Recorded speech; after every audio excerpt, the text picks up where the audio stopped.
Hello and welcome to part 2 of our initial setup tutorial where I will give a quick overview of patient, security, and billing settings. The first item we can control under patient settings are the unique identifiers. It's possible that 2 or more patients might have the same name and birthday in our database, but with the unique identifier, we can clearly separate the charts. This helps avoid the nightmare scenario of applying the incorrect medication allergy information to the wrong Mary Smith or Robert Johnson. In the additional settings section, we can change the default country to the United States or Canada. And we can ask for the patient's address and phone number in the intake process if the patient will be interacting with our system via our iPad app. You can also assign a default primary practitioner for use when a patient is created by a member of your clinic. Assigning a primary practitioner to a patient associates a patient record with the practitioner. This is important for things like booking follow-up appointments and creating billing items. The primary practitioner can always be manually switched in the patient profile.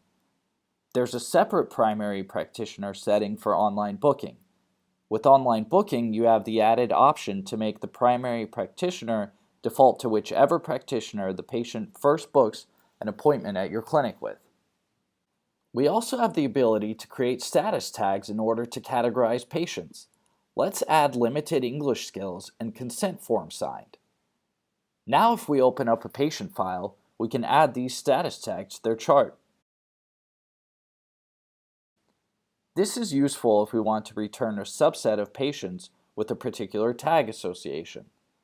Simply add the desired status tags and press Filter to have a list of patients containing the entered parameters returned. Now if we go back to My Settings and have a look under Security, we can turn on two-factor authentication. When enabled, the system will send you an email or SMS with a login code every time someone wants to log into your account. Since most InputHealth accounts contain sensitive patient data, we highly recommend enabling this feature for added security. We can also choose a timeout duration for the account. Enabling this feature automatically logs a user out of the system when no activity has occurred for a certain period of time. If we enable HIPAA compliance, InputHealth will ensure that every password is complex enough to comply with HIPAA requirements. The HIPAA compliance rules are specific to regulatory bodies in the United States, but users in any country may enable this feature for added security.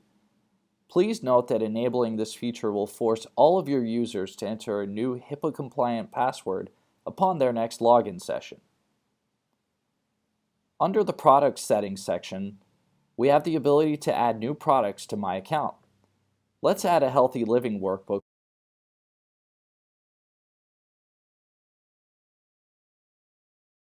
for $18.99.